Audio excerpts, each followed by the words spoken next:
The warm Gulf Stream crosses the entire North Atlantic. It keeps Western Europe much warmer than other places that are just as far north.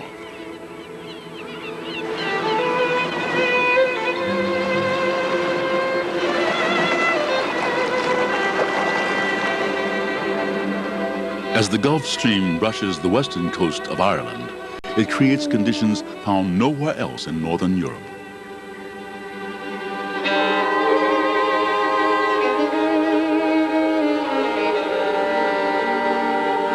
The ancient oak forests of Killarney are damp and warm. Trees, boulders, logs, everything is covered in brilliant emerald moss.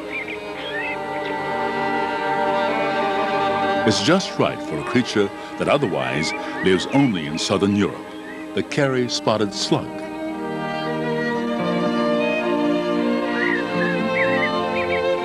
This slug is here simply because of the Gulf Stream.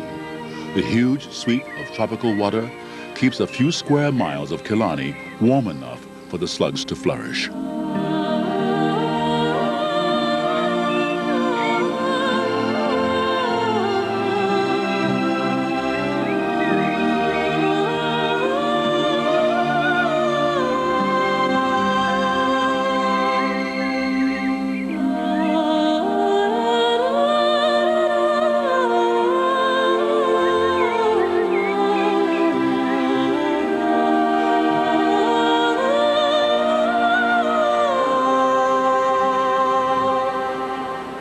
But it's never long before the next Atlantic storm arrives, because storms are steered in this direction by currents of air high in the atmosphere.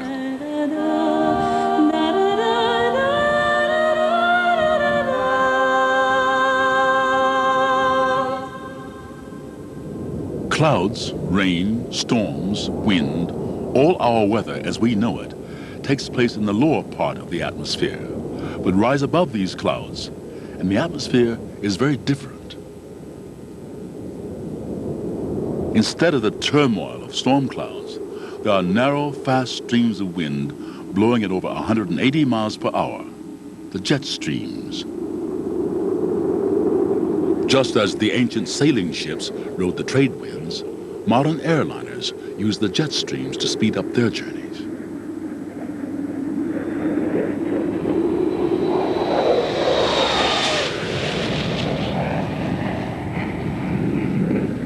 Because of the rotation of the Earth, the jet streams blow towards the east. Flying from America to Europe takes an hour less than flying from Europe to America.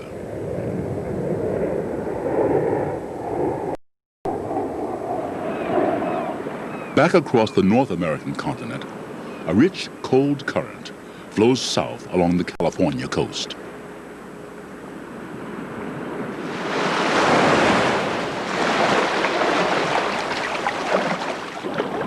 The current churns up nutrients from the seabed, turning the sea off California into a kaleidoscope of marine life.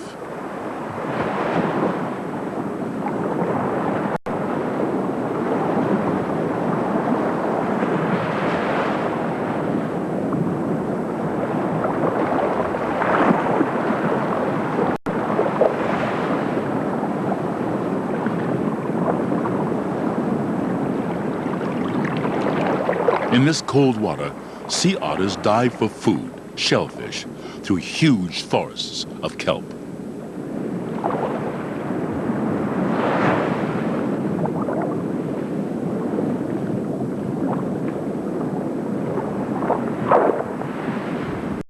Kelp reaches all the way from the seabed to the surface, sometimes as much as 200 feet. To do so, it can grow up to 2 feet a day.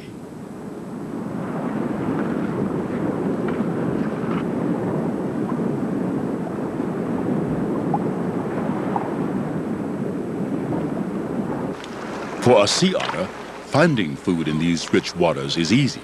The hard part is cracking an abalone shell against a stone that's balanced precariously on his chest in a rough sea.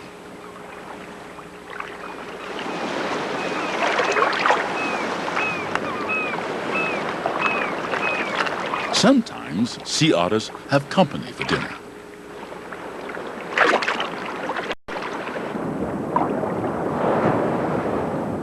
Cormorants seem to know that sea otters might disturb fish as they search around for their own food.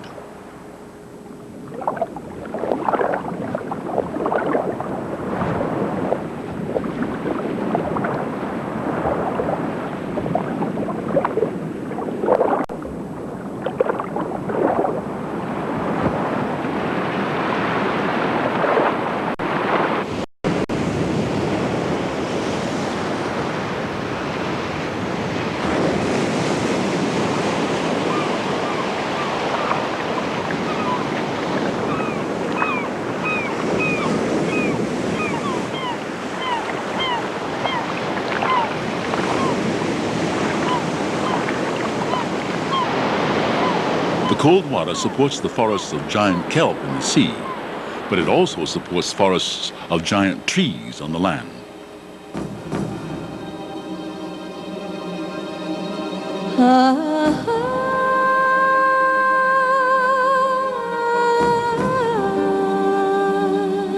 Cool, temperate rainforests of massive pine, fir, spruce, and redwood. As the warm, moist air from the open ocean blows over the cold water near the coast, it produces fog and rain. Enough water to maintain these rainforests along a narrow strip of coast from California to Alaska.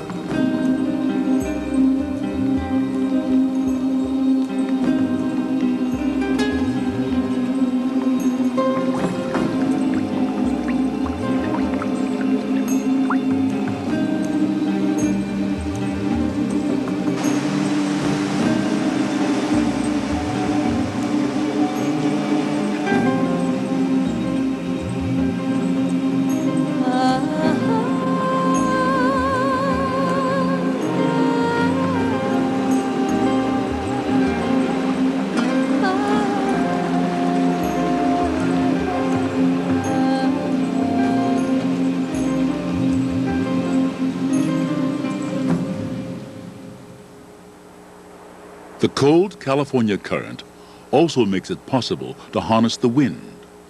Away from the coast, California is hot and dry. The sun heats the ground during the morning, which warms the air above it, and gradually this warm air starts to rise. Cold air flows in from the coast to replace it, and by midday, a constant westerly wind is blowing. This wind, funneled through the Altamont Valley near San Francisco, is steady, reliable, predictable, which makes this the perfect place for over 3,000 windmills.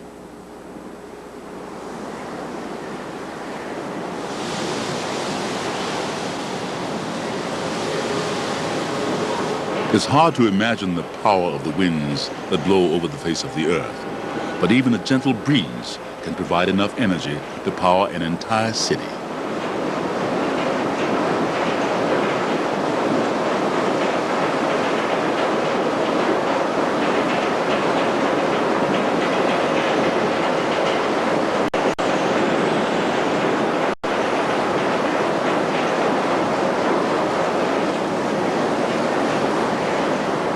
But there is one place where the wind rarely blows. Around the equator, there's a belt of sea where the air is deadly calm, the doldrums.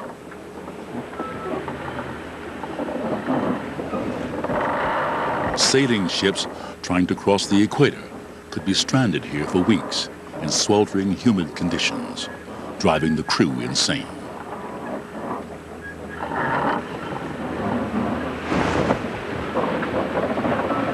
On the edge of the doldrums, the warm sea causes the air above it to rise quickly, sucking more air in behind it. Sometimes, as this whole system starts to spin, a monster is born.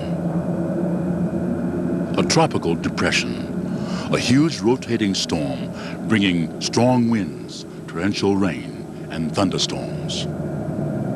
Today, August 17th, the first tropical storm of the 1992 season, Tropical Storm Andrew, is developing in the East Atlantic. It's currently tracking due west and is expected to turn to the northwest within 24 hours. The Caribbean takes the brunt of many of the storms that are born in the Atlantic, and until the last few decades, there was little warning of their arrival. The only clue came from the birds. Native people noticed that sooty terns nesting on the beaches would suddenly abandon their colonies. If they did, people guessed a storm was on its way.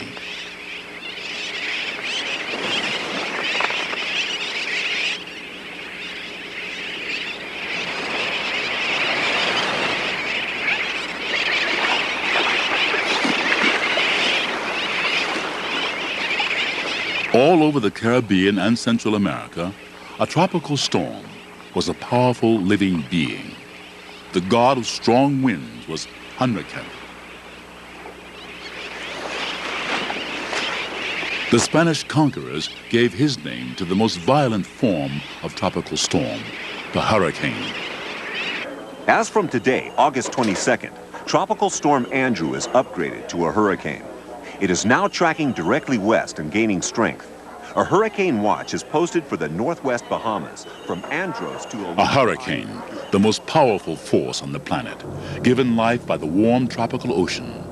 Hundreds of miles across, the winds are strongest at the center, around the eye. The hurricane watch posted for the east coast of Florida has now been upgraded. A hurricane warning is in force for the southeast coast of Florida. A hurricane can bring winds that blow at well over 100 miles an hour, and it will hit with the equivalent power of 20 nuclear explosions every hour. Sunday, August 23rd. Hurricane Andrew is now a Category 4 hurricane and has reached the North Bahamas. Wind speeds of 150 miles per hour have been measured, and a storm surge is estimated at 16 feet. It will devastate everything in its path.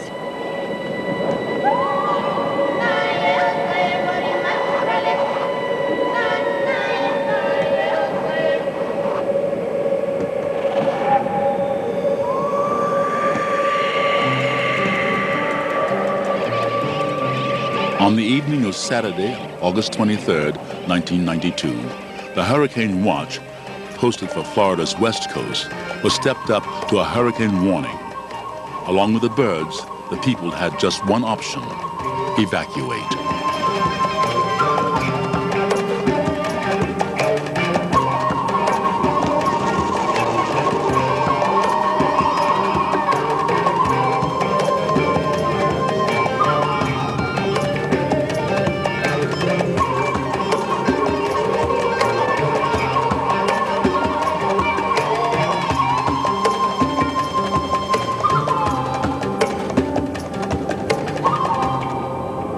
On Sunday, the 24th, over 1 million people abandoned South Florida and headed north to safety.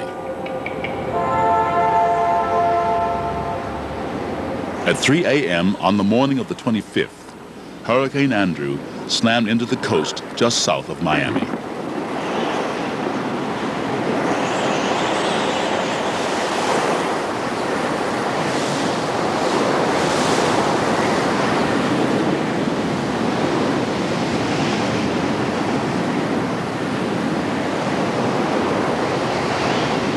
Andrew cut a swath of destruction 30 miles wide across South Florida, with sustained winds of 145 miles per hour.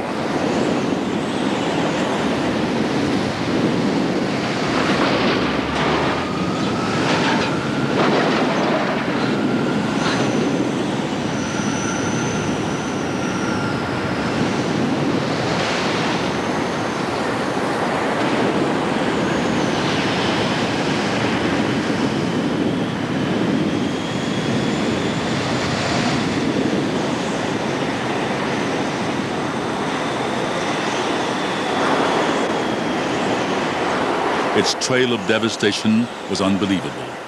In cash terms, this was the most destructive hurricane in U.S. history. There were 350,000 homes in Andrew's path. The town of Homestead was completely destroyed.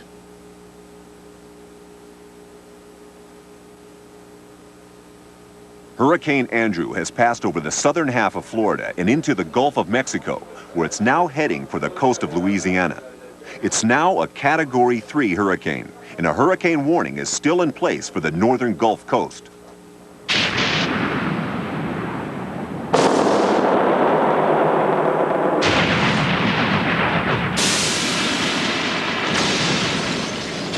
Over land, cut off from the warm ocean, a hurricane dies in a last flurry of thunderstorms.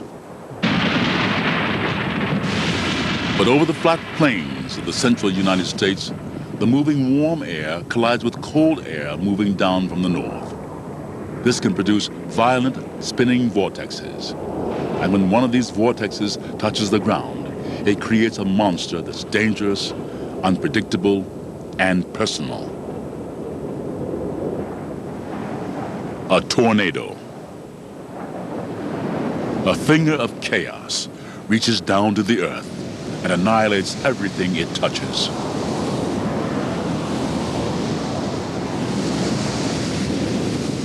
The strongest tornado can pack as much energy as a hurricane, but whereas a hurricane is hundreds of miles across, a tornado is focused into just a few hundred feet.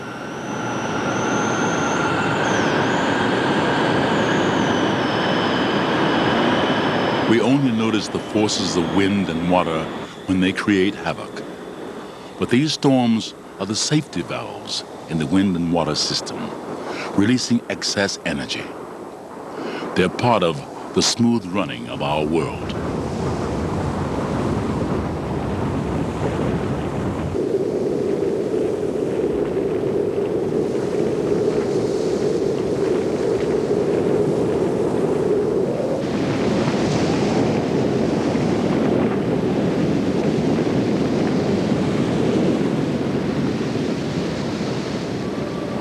Without the breath of the wind and the flow of water, Earth as we know it simply wouldn't exist.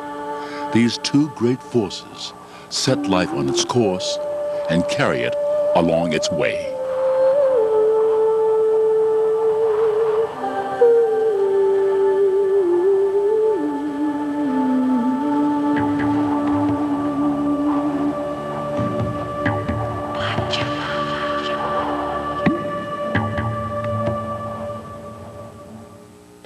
Next on Forces of the Wild. Nature's clock ticks to the rhythm of the sun and moon.